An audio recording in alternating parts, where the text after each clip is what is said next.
A pleasant morning to everyone. Good morning. We are here again and we will continue with the series that we have started last Sunday. The series is entitled, But God. And last week we discussed about the reality that God intervenes in the history of His people. Remember, I made an illustration that just like Abimelech, we were all walking on the road to perdition. We were moving towards the direction of destruction, but we are not experiencing it right now because God has intervened in our history. God has intervened in our path. And this morning we would be talking still on the same theme, but God. But this morning the sub-theme is, but God secures the future. God secures the future. And we would be looking at the book of Genesis chapter 21 as a continuation of the previous chapter that we have discussed last Sunday. I officiated a wedding last night, and when we were there, before the ceremony started, I had a chance to talk to a plant manager. And while we were conversing, he began sharing to me his experience with a young guy who was there in the company as an apprentice. And while they were there, he showed to him the office works. He showed to him those dirty jobs there, fixing the machines and then loading those necessary materials for the production. And he showed everything to him. And when they were there doing the dirty things, he said, "This young man, are you seeing these workers here? They are doing the heavy jobs of the company. If you will not finish your study, then you would end up here doing these things. If you would finish your studies, then probably you would be working in the office or managing the plant like me." And I believe in that short conversation, somehow that plant manager implanted a lot in the heart of that young man, because the way I look at the young man's life today, I could still communicate with him. I know that guy. And the way I look at his life this time, I believe he learned a lot from that young man. When parents are asked, "Why do you send your children to school?" the most common answer that we would hear from the parents is that they want to secure the future of their children. That's a reality that we do and desire as parents. I think there is no parent in his right mind who would desire failure for his son or daughter, but we really like to experience success. We would like to secure their future. But don't you know that it is not the parents who secure the future of their children rather? It is not the parents who secure the future of their children. It is not the professors and the teachers in colleges and universities. It is not the managers in the companies. It is not the job itself. It is not your career. But the very one who secures the future of every person on this earth is no other than God Himself. And that's revealed in the very story that we would be looking at this morning, when Abraham had an experience of a dilemma. And that's what we would be looking at this morning. So open your Bibles with me in the book of Genesis chapter 21, verses 1 to 21. I'll read from the New American Standard Bible. Genesis chapter 21, verses 1 to 21. It says here, "Then the Lord took note of Sarah as He had said, and the Lord did for Sarah as He had promised. So Sarah conceived and bore a son to Abraham in his old age, at the appointed time of which God had spoken to him. Abraham called the name of his son who was born to him, whom Sarah bore to him, Isaac. Then Abraham circumcised his son Isaac when he was 8 days old, as God had commanded him. Now Abraham was 100 years old when his son Isaac was born to him. Sarah said, 'God has made laughter for me. Everyone who hears will laugh with me.' And she said, 'Who would have said to Abraham that Sarah would nurse children? Yet I have borne him a son in his old age.' The child grew and was weaned, and Abraham made a great feast on the day that Isaac was weaned. Now Sarah saw the son of Hagar, the Egyptian, whom she had borne to Abraham, mocking. Therefore she said to Abraham, 'Drive out this maid and her son, for the son of this maid shall not be an heir with my son Isaac.' The matter distressed Abraham greatly because of his son. But God said to Abraham, 'Do not be distressed because of the lad and your maid. Whatever Sarah tells you, listen to her, for through Isaac your descendants shall be named. And all the son of the maid, and also the son of the maid, I will make a nation also, because he is your descendant. So Abram rose early in the morning and took bread and a skin of water and gave them to Hagar, putting them on her shoulder, and gave her the boy and sent her away, and she departed and wandered about in the wilderness of Beersheba. When the water in the skin was used up, she left the boy under one of the bushes.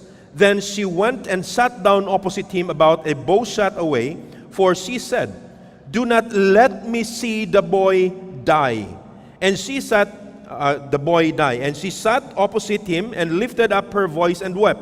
God heard the lad crying, and the angel of God called of Hagar from heaven and said to her, "What is the matter with you, Hagar? Do not fear, for God has heard the voice of the lad where he is.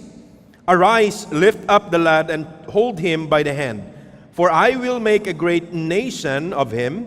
Then God opened her eyes, and she saw a well of water, and she went and filled the skin with water and gave the lad a drink. God was with the lad, and he grew and he lived in the wilderness and became an archer. He lived in the wilderness of Paran, and his mother took a wife for him from the land of Egypt. May the good Lord bless the reading of his words. Abraham, as a parent, as a father here, experienced a dilemma. And we would be looking further into that dilemma that he went through at this point in time. But I really like this passage because it shows really how faithful God is. When we begin looking at verse 1, turn your Bibles to verse 1. Next slide, please. You would see these words. Then the Lord took note of Sarah as he said, and then as he had promised. Now, this first verse of the passage tells us that God is faithful, because God has been dealing with Abraham and Sarah even in the earlier years of their lives.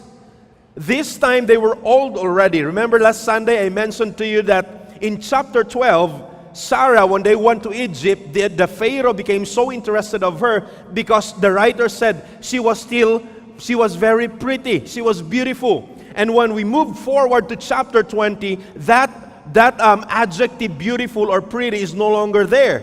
That doesn't mean that she is not beautiful. No, but she is no longer as beautiful as before in chapter 12 when she was still young, and in chapter 20 she's already old. And this time, very old already, about 90 years old, and Abraham was 100. And she gave birth to Isaac. So remember that. Isaac was born out of God's faithfulness in the lives of Abraham and Sarah. Because by the time he called Abraham from the land of Ur, he told him, "I'm going to make you into a great nation." And for many years, Sarah and Abraham were married, and yet they didn't have children. How could they be a nation? How could there be a descendant without a son or without a daughter? So it would be inconsistent, but God knows what he was doing, and he saw the future already even before. So he already saw what is going to happen in chapter 21, even when they were still beginning, when he called Abraham. And this time, out of his faithfulness, this faithful God provided them a son, and they called him Isaac. This provides us the setting. The story is so smooth, so good. Everything is well. It seems to be a very happy narrative. But the problem occurred when you look at chapter 9. Next slide, please. Look at chapter 9. Verse 9, I mean. Now Sarah saw the son of Hagar, the Egyptian, whom she had borne to Abraham, mocking. The text does not tell us who this boy was mocking. The text is silent. But most probably, he was mocking against a servant or even against the baby. We don't know. Why did it upset Sarah that much? Though most likely, he was mocking about something in the home. And what happened next is this. Sarah said this statement. Therefore, she said to Abraham, "Drive out this maid and her son, for the son of this maid shall not be an heir with my son Isaac. The problem started here. In the previous narrative, the problem started when Abraham did not tell the whole truth to Abimelech. This time, the problem started in this portion of the narrative when Sarah told Abraham that she wanted to see Hagar and her son driven out of their home. And it's going to be a very distressful thing to Abraham. And the text is clear why Abraham was distressed. It is because of the lad. Abraham was distressed because Ishmael was also his son. I could not remember any parent, any father who is in his good mind who would drive away or drive out his son to a very hostile place. Because it tells there to the wilderness. In the latter part of the passage that we have read, it tells us in the wilderness of Beersheba. So they wandered in that land and it's really hostile. It's a desert. So there is no father who is in his good mind would drive out his son in the wilderness. Because as I understood, fathers would really protect their children. Fathers would care for their children. Fathers would love their children. Fathers would provide for their children. And that is why Abraham was so distressed, because he didn't like to do what Sarah told him to do. He was distressed. But what happened next? This is where the theme comes in. But God, now let's look at verse 12 this time. But God said to Abraham, okay, in the midst of distress that Abraham was experiencing, here comes God again, showing up himself within the problematic situation of Abraham. Does that sound familiar to you? That when life goes so smooth, everything is so fine, and sometimes we don't actually feel in a very close sense where God is and who God is in our lives. But when we are in the deepest part of our distress, of our condition, it is when we would become very aware of God's presence. Sometimes when we are in a dilemma, it is when we become so aware of God's presence. There is a statement that goes like this, an idiomatic expression in English. Next slide, please. It says there, caught between the rock and the hard place. Caught between the rock and the hard place. This idiomatic expression was taken from a Greek mythology when Odysseus was traveling and he has to cross between Scylla and I think Scriba. These two were notorious killers of seafarers. Scylla is believed to be a seven-headed dragon, and the other one is a whirlpool. And so Odysseus has to travel in between the two of them, and he has to make decisions. And this is where this statement came from, caught between the rock and the hard place. And in a very simple sense, this means we are in a dilemma. If a person is really in a dilemma, he is caught in between a rock and hard places. And Abraham was going through this kind of situation in his life because he didn't like to drive out Ishmael and Hagar because Ishmael was his son. And he didn't like also to disappoint Sarah because Sarah is his wife. Sabi ko nga parati sa mga friends ko, a happy wife means for a husband, happy life. A happy wife means happy life. I think there's no husband who would like his wife to be very angry of him all the time. You don't like to piss off your wife. You like your wife to smile. Diba? Happy wife, happy life. And Abraham didn't like that either. He liked to please Sarah. But he was distressed because he was in a dilemma. Shall he please Sarah? Or shall he please Sarah and keep Ishmael and Hagar? Or he would drive out Ishmael and Hagar and please Sarah. or he will keep Ishmael and Hagar and disappoint Sarah. He was in a dilemma. But in the midst of distress, verse 12, what did God say? But God said to Abraham in verse 12, next slide please, do not be distressed because of the lad and your maid. Whatever Sarah tells you, listen to her.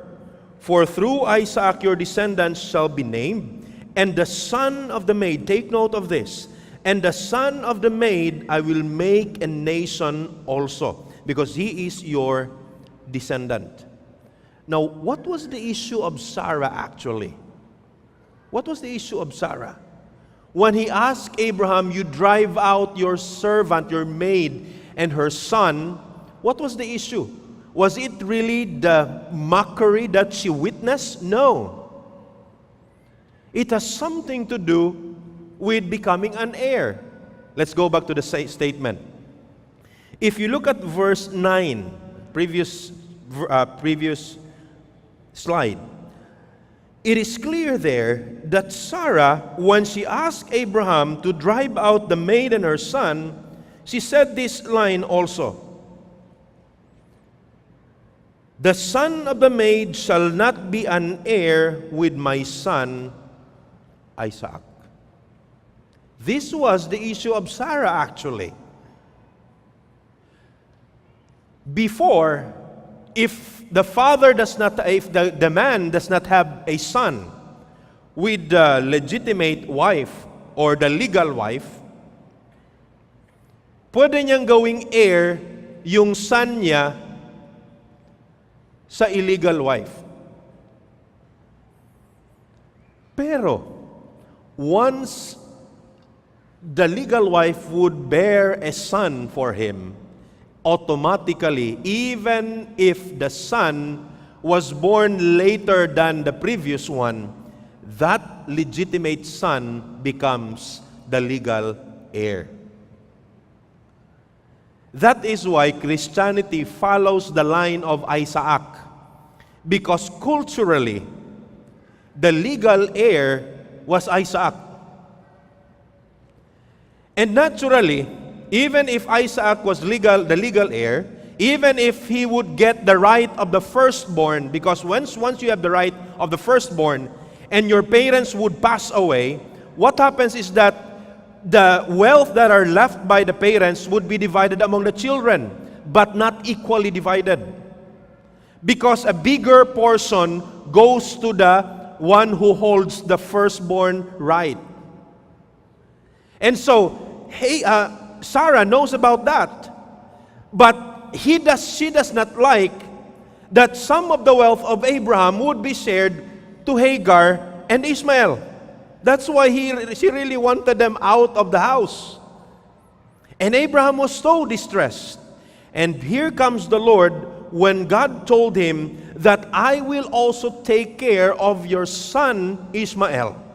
Even if he would be driven out to the wilderness, in a hostile place, even if he would face, along with Hagar, great danger in their journey, your God is telling you right now, I am going to secure your son Ishmael because he is also your descendant.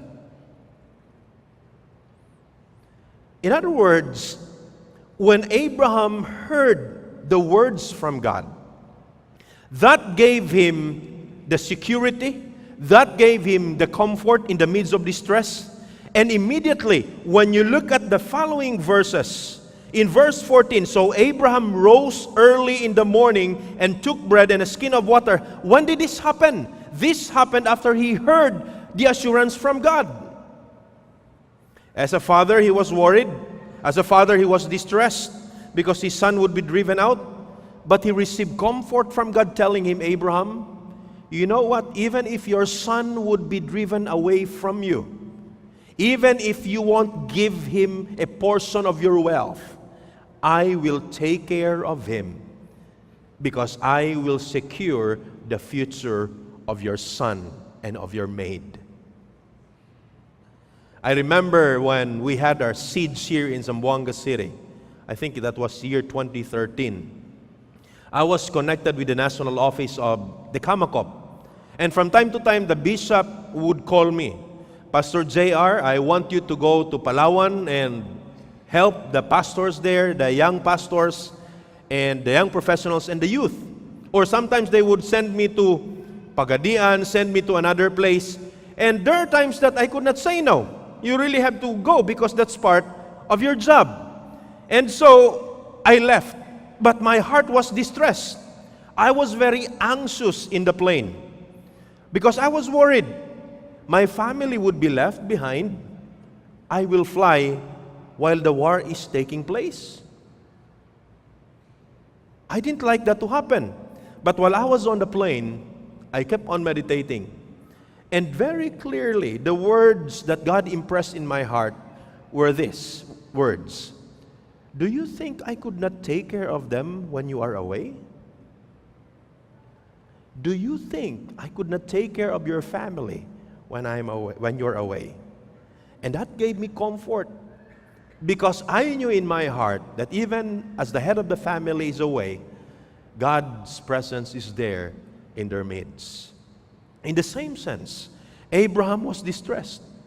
My son won't receive anything from my wealth. I could no longer protect him. I could not cover him. I could not block the attacks of the enemies against him. But God is there. And so Abraham immediately responded to the call of God and even to the demand of Sarah, and he released Hagar and his son Ishmael. Here are some more observations that I have in the passage. Next slide, please. There you go. There is a comparison, here is a comparison between Ishmael and Isaac's summary description from the passage that we read. In verse 8, you can see there the description about Isaac. The child grew and was weaned, and Abraham made a great feast on that day that Isaac was weaned. So this time, Isaac was about 2 or 3 years old. Because even in those days, a baby would be weaned at 2 or 3. It's clear in the passage. But about Ishmael, look at this. God was with the lad, and he grew, and he lived in the wilderness, and became an archer. He lived in the wilderness of Paran, and his mother took a wife for him from the land of Egypt. Do you see a longer span of time that is portrayed from the life of Ishmael than in the life of Isaac? Why? My observation tells me that there were no much description about Isaac because he was with his parents. He was with Abraham, and Abraham can provide all of the needs that he had that time. But Ishmael, he was in the wilderness. And yet even if he was there in a hostile place, the faithful God provided for his needs. The faithful God covered him. The faithful God multiplied whatever he touched. The faithful God developed him to become the man that God desired him to be. So what really is it that secures the future of Ishmael? Is it the wealth of Abraham? No. It is the God who was upon him. Because the text is very clear. God was with the lad. What makes a person secure is actually the all-powerful God, who is not only with us in the present, but that powerful God who knows the future and who would always be there in the future. What distresses you today? My wife and I are quite worried because our son is having fever for almost 5 days already. And he has a history of pneumonia. And right now he is panting and catching his breath. But as I was looking at the passage, I said, Lord, this is a very timely message for us. Because we have a God who knows the future, the God who secures everything. Are you worried? What distresses you today? Let God speak to you and find comfort in His words. There are two things that I want us to remember. Next slide, please. Here's a statement that you can bring home also. We can give our best to prepare the next generation for the future. Talking about Ishmael. But in his infinite nature, only God knows what is there in the future. And he can secure a bright tomorrow. Only God can do that. Two important matters to summarize the message. Number one, God secures the future of the next generation. Parents, you invested so much on your children's education.